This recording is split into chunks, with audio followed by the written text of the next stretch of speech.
Happy Easter.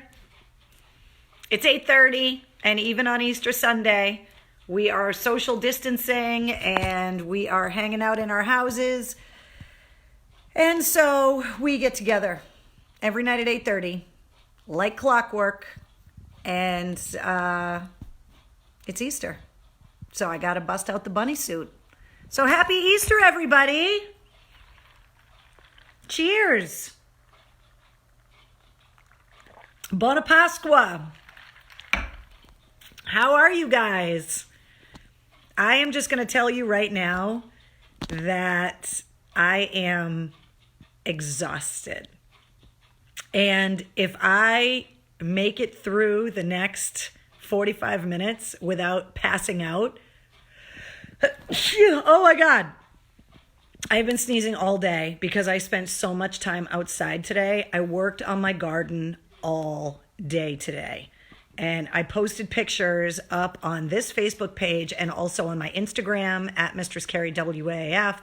If you want to check out the before, during, and after photos of all of the work that got done. But I literally was outside all day from first thing this morning until pretty much it got dark, cleaning up the mess. But it's finally done. There's a whole new pressure treated wood structure around my garden. I only have a couple of things left to do, and otherwise it's all done, and I'm so happy. Normally on Easter Sunday, I would be with my family, just having dinner and joking around and just kind of hanging out, spending quality family time together.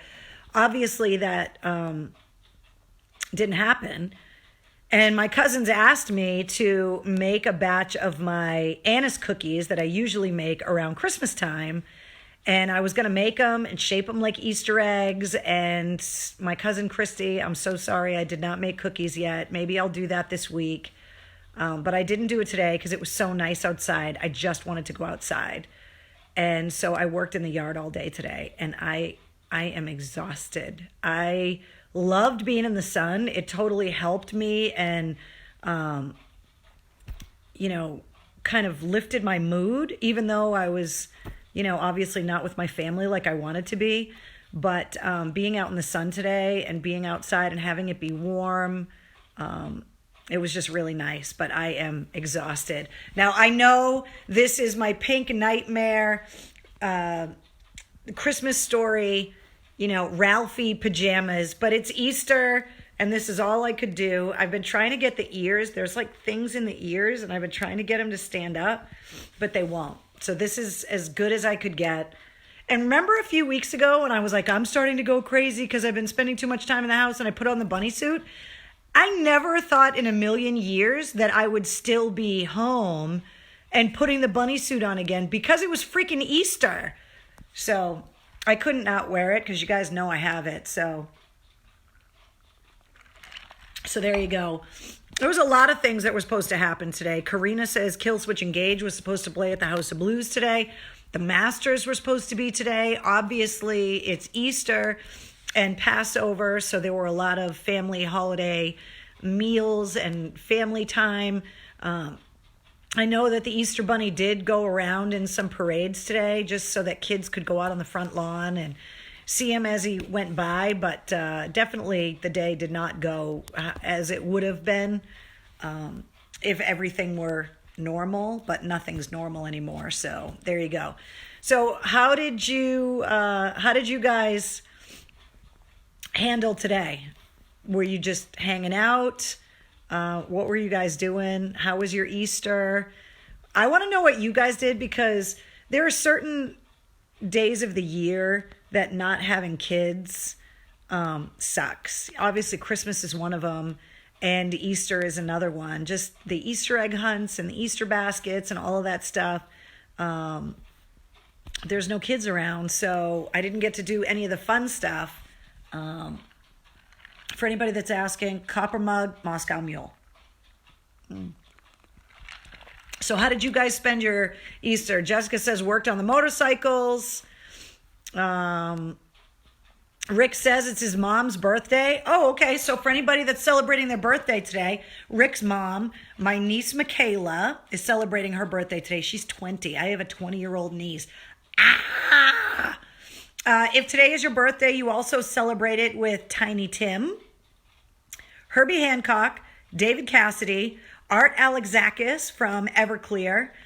They are all celebrating birthdays today as well. So if today is your birthday, happy Easter and happy birthday. Cheers to you. Lori said, I walked my dog 4 times today. I apologize that Wednesday is not here. She spent most of the day lounging around today. I mean, I was outside in the garden anyway, but she was so tired. She was so hyper last night when we got done with her birthday party after she ate that ice cream that she was whipping around the house. She slept late today and hasn't done much of anything, and she's sleeping right now. Lori says it's her mom's 80th birthday. So there you go. Happy birthday, Lori's mom. Pam says her grandniece turned 1 today. So happy birthday to everybody. My sister's birthday is in a week. And there have been years where her birthday fell on Easter, but obviously this is not one of those times. Melissa says Wednesday has a sugar hangover. She totally does. But thank you guys all. I still have her balloon up just because. But thanks to everybody that came to Wednesday's birthday party last night. She has been playing with her cocktail drink toy that I got her and the Stingray, and she loves her toys, so that's good. Marjorie says my manager's 69th birthday is today, so we did a social distance birthday drive-by party. You know what? That's one of the cool things that's come out of this. I love these drive-by parties where people sit out on their front lawn for their birthday, and then all of their friends and family and all their loved ones drive by and honk the horns and make signs. There have come some very cool new kind of traditions out of this whole thing. And I just love that. You know, there are a lot of videos of older people that are having birthdays, and they get them out front on the lawn in the lawn chair, and their whole family drives by, and there's all these great, you know, viral videos of them celebrating their birthdays. And I just think it's very cool. Cindy says she got some wind therapy today. I have not gotten my motorcycle out of storage yet. There's just been so much going on. And, you know, up until today, we really haven't had too many warm days. So I haven't really been stressing about getting my bike out of storage. But if, you know, depending on how much longer this is going to go, in Massachusetts as of right now, the stay-at-home order is in effect until May 4th, but we don't have any idea how much longer this is going to go. I'm hoping that in the next few weeks, we'll have a better idea of what's going on. They're saying, we talked about it last night, that they're saying right around April 20th is going to be the peak of everything with the coronavirus here in Massachusetts, when we'll hit the apex, which is my sister's birthday. So there you go.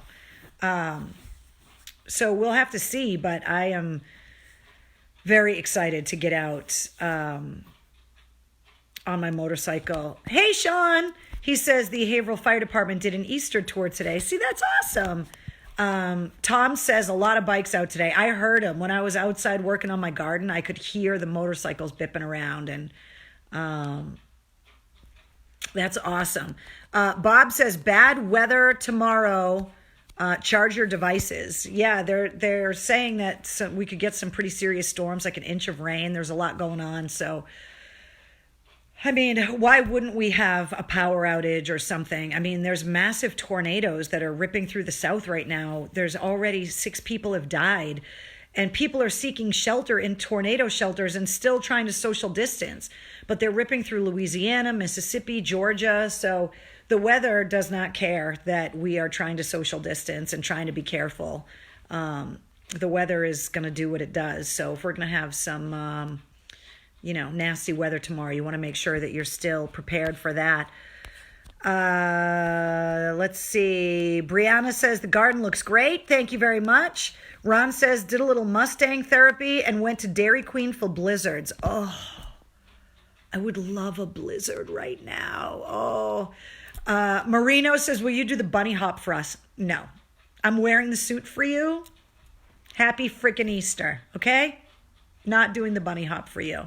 Eric says, just saw a picture of your garden. It is on point. Thank you very much. I worked very hard on it today. Sean says, I can't stay home. I'm essential. Well, that's why we love you, Sean. Scott wants to know, are you still going to do this after they lift the ban?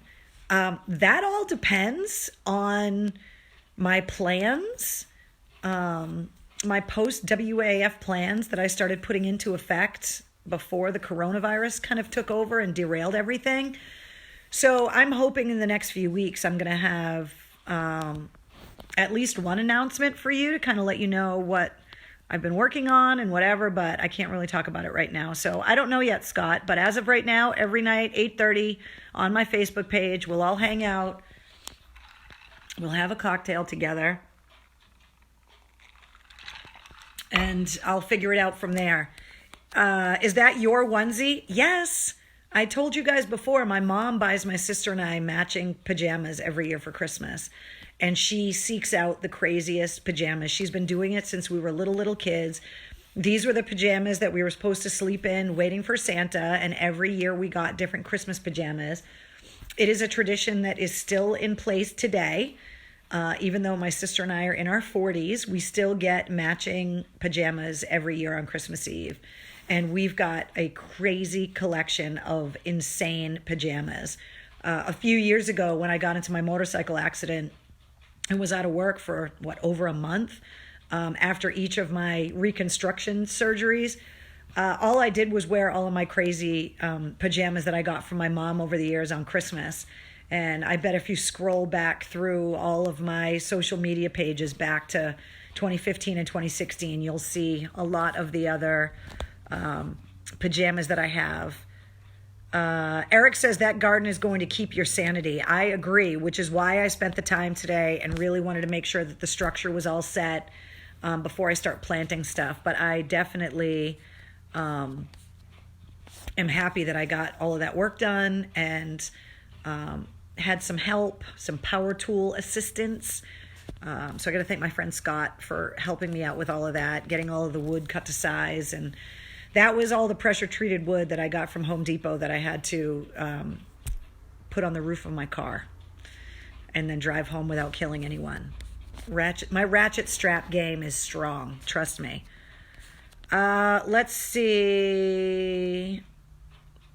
Donald says, I didn't know you were from Leominster. My best friend's up in Athol, been down Route 2 for many years. Yeah, born and raised in Leominster, dude.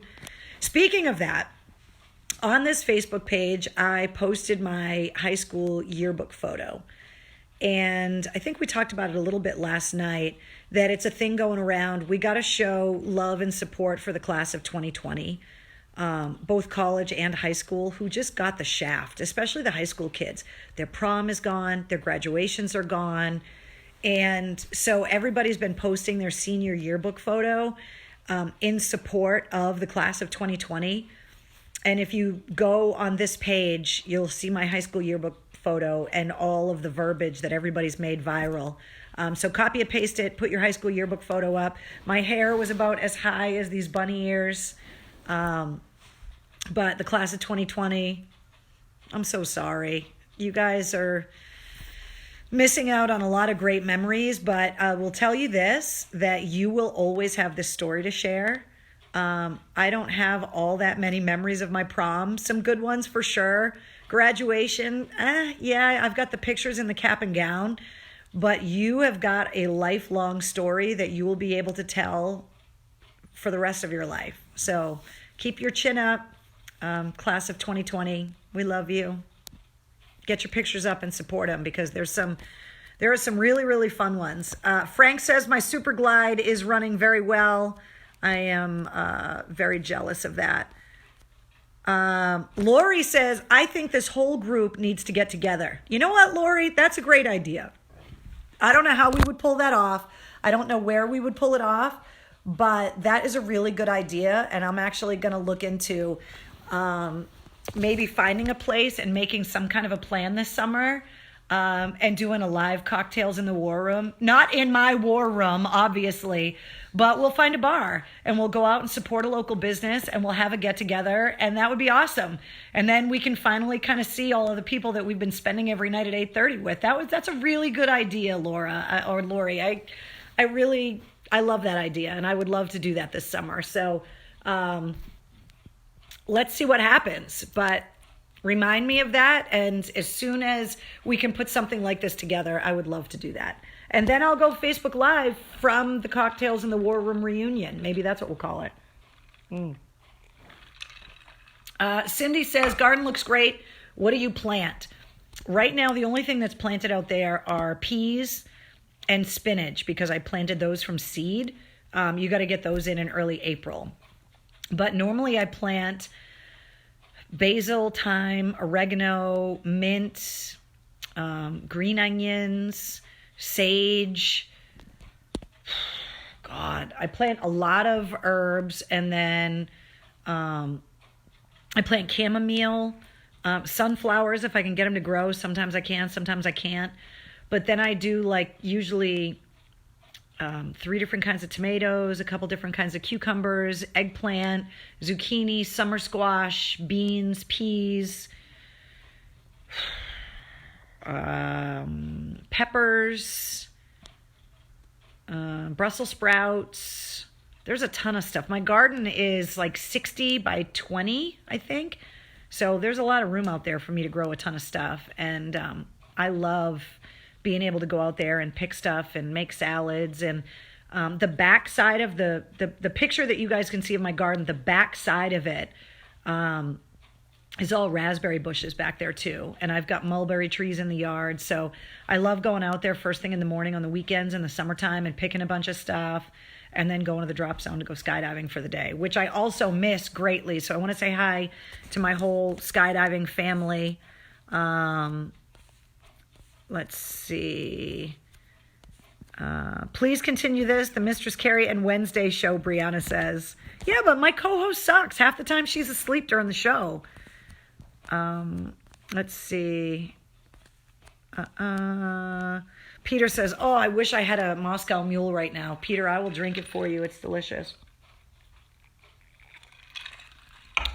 So we'll see what happens. I'm working on a lot of stuff, but I know I tell you guys this all the time. It's really hard to make some kind of an official plan or whatever when, the whole world is shut down, especially the entertainment business. What's happening in the music business right now is just making things so hard for me to kind of put any kind of plan in place. Rick says you can put this on your resume. Yeah, I hosted 268 episodes of WAF's Real Rock TV. And I don't know exactly how many episodes of Cocktails in the War Room this is, but sorry, that was my sister calling me. I think the first one that we did was March 16th. So we're almost up at a month that we've been meeting for Cocktails in the War Room. So how dare my sister call me? She knows where I am right now. She knows I'm in the war room drinking with you guys. Let's see. Thank you guys for all the love for the bunny outfit. I wore this for you. Aren't you getting hot with that bunny suit on? Tom wants to know. Yeah, a little bit. That's why I'm not wearing anything underneath it. Happy Easter. Let's see. Do you look at the visitor posts on your page? Rodney wants to know. I do, but unfortunately not every day. So if you guys post stuff up there, sometimes I'm a slack ass and it takes me a little while to see them. But I try to look through all of these comments every night. So if you want to send me stuff, you can send it on the visitor post. But if I don't respond right away, I apologize. Chad says, I hope you're back doing rock radio. I'm trying, Chad. I am trying. There aren't a lot of places to go unless I win Powerball and can buy my own radio station, which I would love. Peter wants to know, do I still ride? Yes. However, I have not gotten back since my accident to riding as much as I used to do before the accident. To be honest, I am still trying to get over just the accident in general. I've been told that, it's like a PTSD kind of thing, and I'm super careful on the bike. There are days that I want to go riding, and then I go out there and turn the bike on, and I just can't do it. And then there are other days that I just get on the bike and I'm fine. So I have not been riding as much as I always was, but I'm trying to get over that fear slowly. Eric wants me to twerk in the bunny suit. First of all, I told you I watched the twerking video. Second of all, my twerking game is not good. And third of all, not happening. There's no tail on the back of this suit. So maybe you can start a pajama night instead of the concert shirts. Maybe. And then maybe you guys could put on your crazy pajamas and take selfies with me in the crazy pajamas with you guys in your crazy pajamas. I like it. That's fantastic. Let's see. Don't let those peas blow over. I'm trying not to, Bob, but I'm waiting on some garden anchors to weigh those. I got those new towers, the pea and squash towers that are in those pictures. And the pea towers, because they're so tall and narrow, they keep tipping over. So I'm waiting on stakes to be able to stake them down, which would be great. Let's see. Happy Easter from Enfield, Connecticut. Hello. A lot of love for the giant hair high school yearbook photo. Thank you guys very much. Do a TikTok rock video with the bunny suit and Wednesday. That's what Donald says. Okay, here's the deal. I have a TikTok page. I have not made a TikTok video yet. I'm still kind of trying to figure it out. And I haven't had all the time in the world to do it because, the last couple of days I've been out in the garden. But maybe I will make a TikTok video with me in the bunny outfit. Better hunker them down before the storm tomorrow, Paula wants to say. I know. I may go out first thing tomorrow morning and lay them down so that they don't blow away during the storm. But to be honest, I've been a little bit slacking in like the news and weather department today because I was outside literally all day. So I'll get a better idea of what's going on with the storm, and then obviously I'll make accommodations.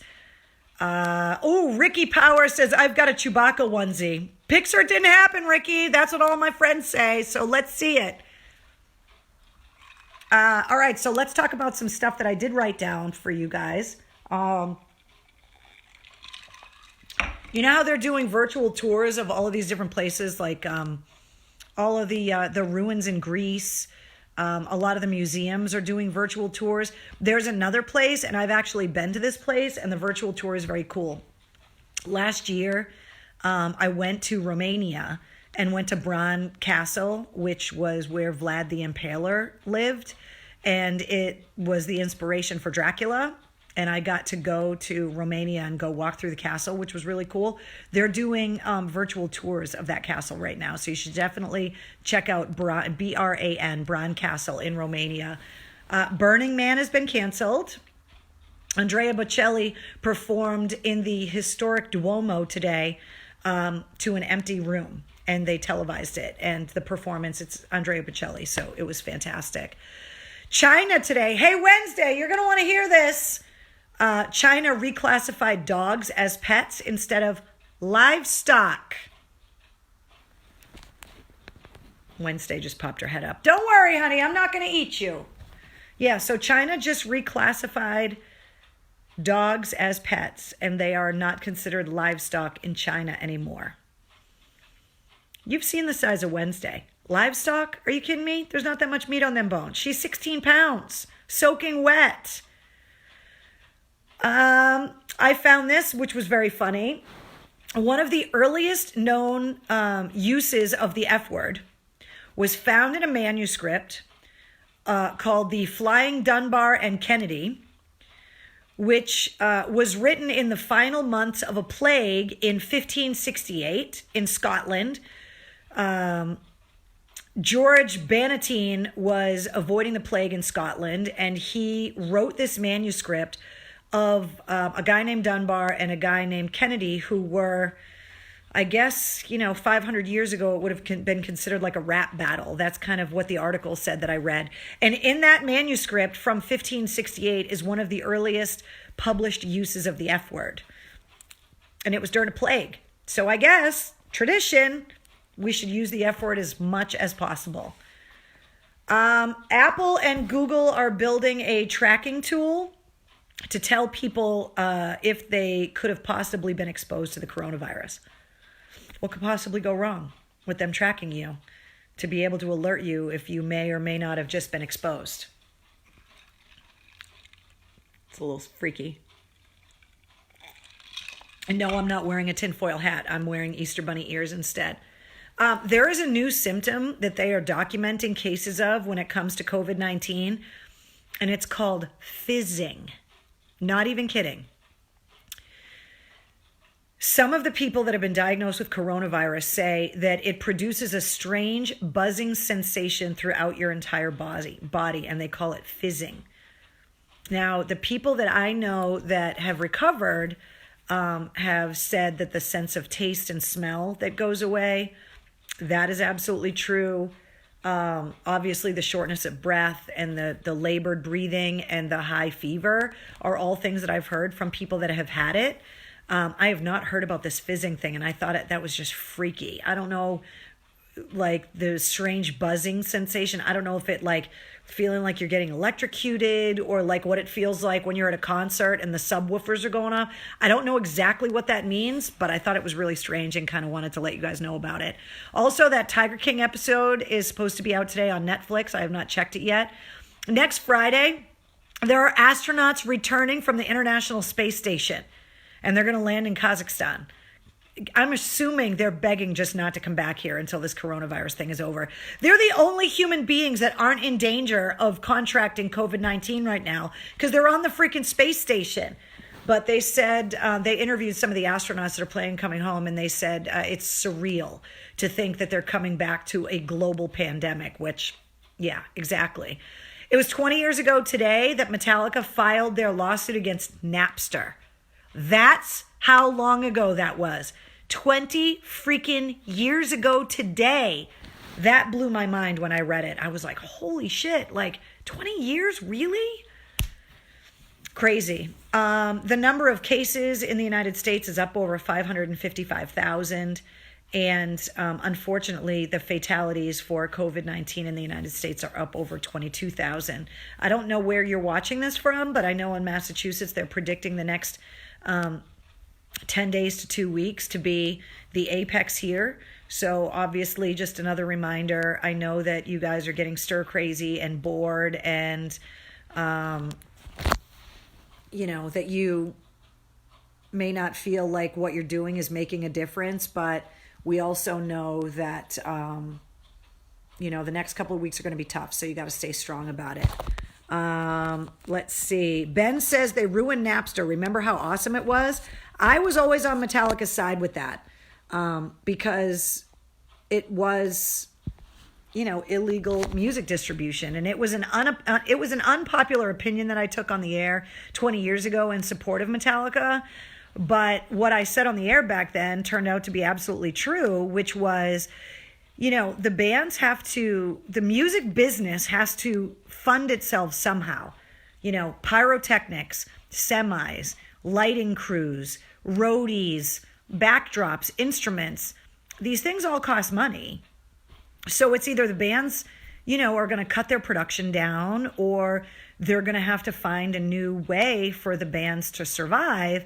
Obviously, the streaming services have figured out how to monetize everything. But if you want to know why concert tickets are so expensive, and I'm not talking about all of the fees that the merchants put on them, but that's why the t-shirts are so expensive now, and that's why the tickets are more expensive, because the bands have to make their money somehow.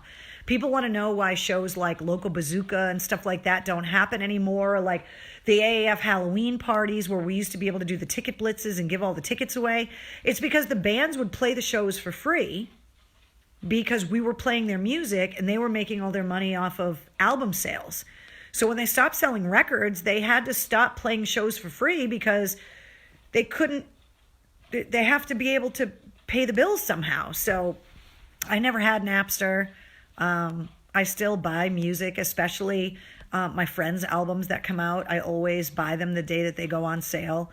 And people have been asking why I have so many concert shirts. And it's because once I started working in the music business, and started getting tickets for free, I always wanted to kind of make sure that I was supporting the band somehow. So I just always buy concert shirts, and that's why I have so many of them. I did want to share a drink with you guys tonight. Out of the New American Bartender's Handbook here. This one is called On a Wave. So if you are someplace where you are sitting on a beach, this drink is for you. It's an ounce of gin, an ounce of light rum, 2/3 of an ounce of blue curacao, 3 ounces of pineapple juice, an ounce of fresh lime juice, 2 dashes of that Gome syrup, and pineapple wedge is your garnish. It says shake the ingredients, strain into a colada glass, filled with crushed ice. Crushed ice is better than the cubes and the crescents. Am I wrong in that? Crushed ice is the best thing ever. Anyway, garnish with the pineapple wedge and serve. And that is called On a Wave. And it was just a tropical thing that I picked out of the book today because I was outside in the sun and it was warm and so nice out that I kind of can't wait to have summer and go to the beach. And yeah, Melissa says, I wish I was on a beach. Exactly. Rick says, too fruity for me. Melissa wants to know what I'm drinking. Copper Mug, Moscow Mule. Don and Scott both agree with me. Crushed ice is the best. It's so awesome. Fantastic. I did want to celebrate Easter. Usually I have an Easter basket, and this is my Easter. I got an Easter bunny. That's all I could get.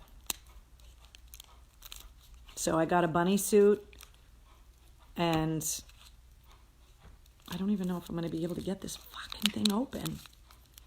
I had to use the F word today. It's tradition because of the plague. This is going to be the video of me trying to open my friggin' Easter bunny. It doesn't want to open.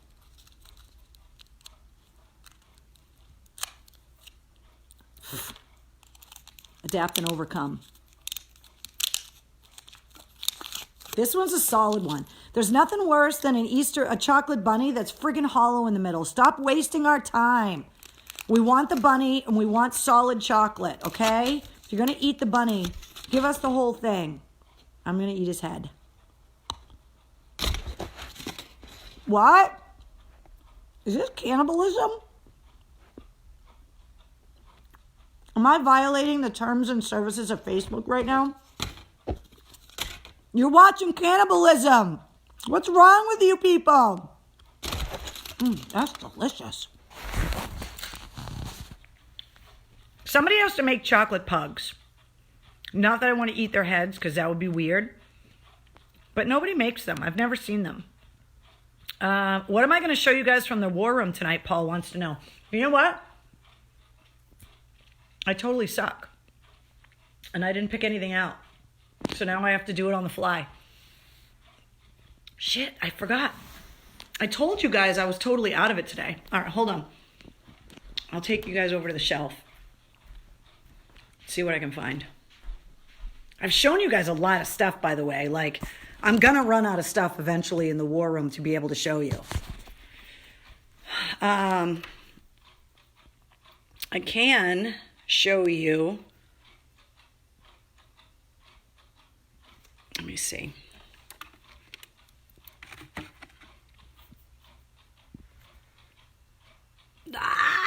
The pressure!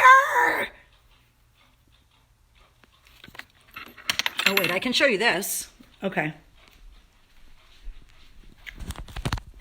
Now I have to remember the name of the place.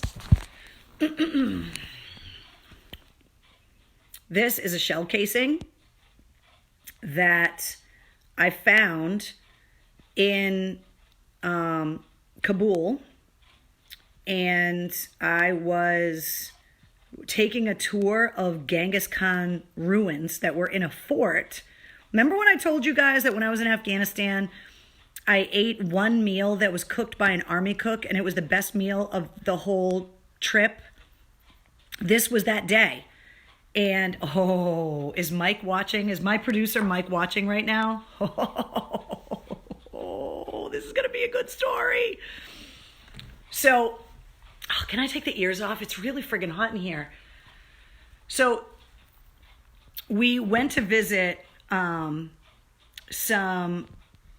soldiers from the Yankee Division that were up in a fort in downtown Kabul, and it was an old Genghis Khan fort, and it was high ground kind of in the middle of the city. And I found this old shell casing, and it's, I was told from the war when the Russians were in Afghanistan in the 80s, there was just all kinds of craziness. And the view of these ruins was unbelievable. And this military base that we were on, the only reason that it was there was because they had this aerostat balloon. And it was this giant blimp that had all these high-res cameras, and it had this tether that went up, and it was attached to like a semi. And it's what they used for surveillance in all of downtown Kabul. And so the U.S. military was there protecting the civilians from General Dynamics, I think, that were running this aerostat balloon. And it was this, remember the old AAF blimp that we would put up? Well, this thing was like 4 times the size. It took tanker trucks of helium to get it to stay up in the sky. And they would have to bring it down like every week or whatever and put new helium in it or whatever. But the thing cost like millions of dollars. And the tractor trailer truck would spin because the aerostat balloon would spin in the wind. And so then the truck would spin the opposite way to unwind it. And if you guys remember back in 2011, the Dropkick Murphys played at Fenway Park. And the night that we were in Afghanistan, we filmed a video introducing the Dropkick Murphys on that semi-truck that was spinning around with Kabul going behind us. And the Dropkicks played it on the Jumbotron at Fenway, and these intros, by the way, are up on YouTube, so you can Google them and see them. But we introduced the Dropkick Murphys from Afghanistan, which was really, really cool. And this was all on this base. So this base during the day, it's in the middle of downtown Kabul, but at night it was a dark base, meaning they had no lights on because there were mountains that had a vantage point down onto this base from all sides. And that's where Genghis Khan's ruins were, from this fort. There's all of these pictures are up in the AAF to Afghanistan album on this Facebook page, and you can go through and you'll see the ruins. Actually, I think I have a picture so I can show you guys. I have it framed in here. I'm on the satellite phone. I was actually being interviewed by Dennis and Callahan on EEI when this picture was taken, but that is the view from, and you can see Kabul down all around, but you can also see the mountains that there was high point all around this base. So anyway, we spent the whole day on this base, and then it was getting to be nighttime, and they wanted us back on our base, Camp Phoenix, before it got dark, and then we got delayed. And so it was getting dark, and we were all getting dressed, and we were going to go through the convoy and get back to base. And my producer, Mike, he's going to be so mad. He was so happy when I told the Blueberry Cobbler story. He is not going to be happy that I told this story. So we had to wear these lanyards that had all of this identification. We had to have our passport on us. We had to have our visas that allowed us to travel within Afghanistan. We had to have our press identification, and then we had to have, what else do we have? Passports, military orders, visas, and press credentials. Like, we had this whole lanyard of stuff. We were like Wayne and Garth in, backstage at Alice Cooper with all this stuff. And we had to wear it all the time.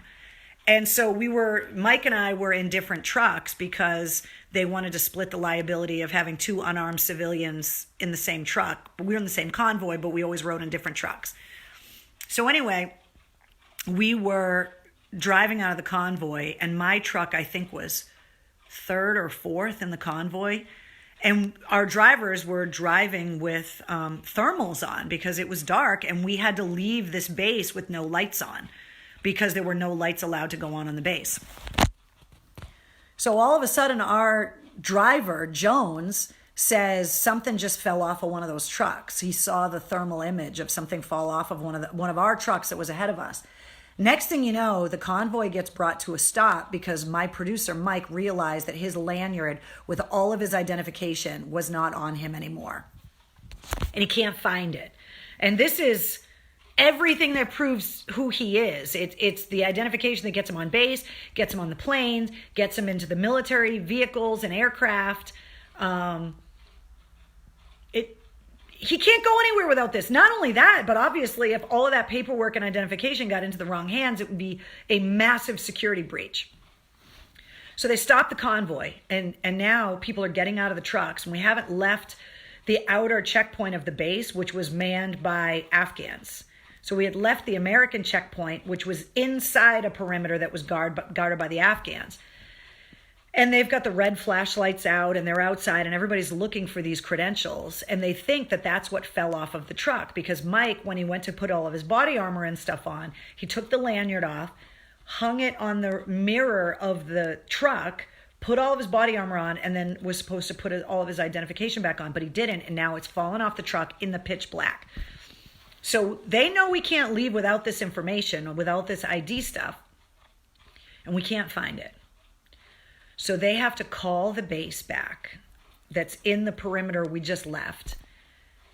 And they said, we have to turn all the lights on because we can't leave this identification behind. Like, we need to find this stuff. So now all of a sudden everybody's running around the base and they're securing stuff and whatever. And they're like, we're going to turn the lights on, but only for a couple of minutes. The lights never get turned on this base at night. So everybody in the whole valley is going to notice that the American base is lit up. So you guys better fucking find this ID, and you better find it fast. So anyway, they turn the lights on. We find the ID, the whole lanyard with all of the credentials. We found it all.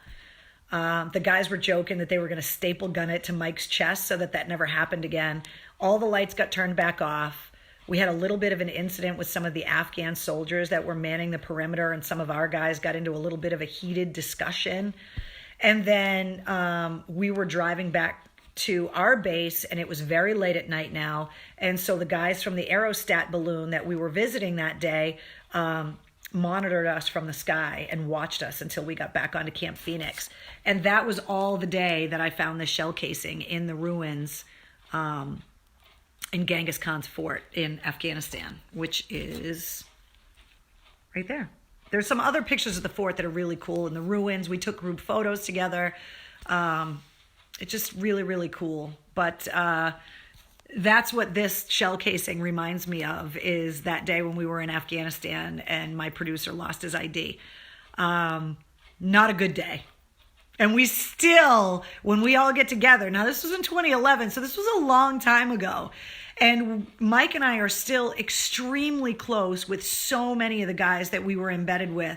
Wow, he could have started a major incident, says David. Oh, we know. Trust me. And whenever we get together with all of the guys and we go out drinking or just get together for a barbecue or whatever, at one point or another, somebody will go, hey, remember that time Mike lost his ID? And he just is like, oh, shit. I don't know what it is, Marino. I don't know. It's like the whole front of it is like all, and there's like gravel inside. Like the casing had like dirt. It's got like Afghanistan Genghis Khan gravel and pebbles, but then like it got crushed, so they're like trapped inside. So I don't know what this is, but that's what I took the casing home just because I was like, wow, that's really weird. And it's been sitting on the shelf in the war room. So there you go. Good night, Sherry. Wendy says, it must be scary going through the Afghanistan checkpoint. Well, we were there as their allies, but after the lights got turned on, some of the Afghans that were at the checkpoint, they were a little freaked out. And the guy that was in the first truck that was in charge, I think he was in E7 at the time, was screaming because the Afghans pointed their guns at our convoy.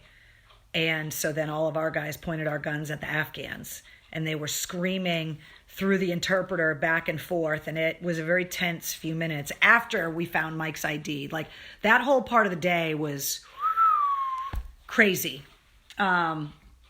I can't remember for the life of me the name of the ruins or the name of that base, but I know that it's written down in the photo descriptions in the photo album, and I'm going to have to go back through. Was the lanyard heavy? There was a lot of stuff in it.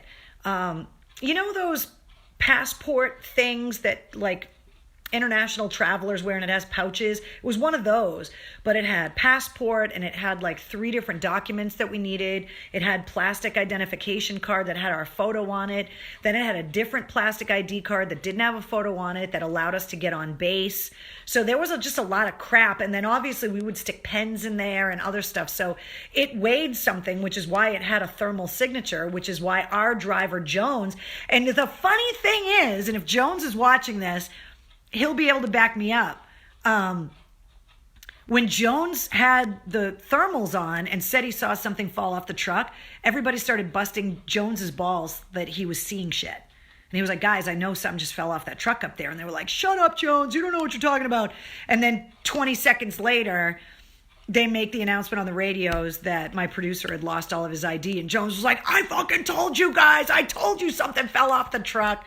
So Jones, you were right. You were the hero, because we had at least an idea of, you know, where we should be looking on this dirt road in the middle of freaking Afghanistan for Mike's ID, but we found everything. And we still make fun of him about it. I have to cover up some information that is on my my press ID. But if I get some of that covered up, maybe one of these nights, if I remember to do it ahead of time, I'll show you guys the press IDs that I had to carry around when I was over there. But, Sean, Jonesy's a hero. Yes, he is. Absolutely. Hell yeah, he is. Guy was awesome. Good thing it was found. No shit. Trust me. We had a lot of laughs at Mike's expense. Keith says, and there's your F-bomb for the day. Absolutely. There you go. So anyway, it's crazy that like one stupid little thing, like a shell casing that you find on a day, brings back like all of these memories and all of these stories. But it just does. It's like, I remember it like it was yesterday. I just wish that I could Bala Hissar. Yes, my brain is still working. The name of the base where we were, the name of the ruins was called Bala Hissar, Balahissar, I believe, Bala Hissar, and that's where we spent the day. We interviewed some local Afghans that were working in conjunction with the Americans there. You know, people that were leaving and going home to their houses in Afghanistan, not that they were living on base, like they were working with the Americans during the day and then going home at night. And I had and I recorded these conversations, some really interesting conversations about their perspective about the American troops and what was going on with the terrorists and all of that. Just really, really interesting. But Tom says Bagram. No. This was in Afghanistan, Bala Hissar. It was right in downtown Kabul. It was a hilltop. And if you Google it, you'll be able to see the Genghis Khan ruins that were there. And there was an itty bitty little military base that was there, really small. And the only reason that our guys were there, like I said, was to guard that Aerostat blimp that was there, that was doing all of the surveillance in downtown Kabul. So AJ wants to know, did I bump into a soldier named Fish? I met thousands of soldiers, not just Americans either. The base, Camp Phoenix, where I was in Afghanistan, there were so many different. It was right after the Bruins won the Stanley Cup. And did the Canadian soldiers hate us, because all of the guys, all the Americans on the base at the time were all from Boston or New England. But there were Aussies, there were Bulgarians. I mean, there were so many soldiers from all around the world. Carrie got her second win, Tony says. Isn't it weird?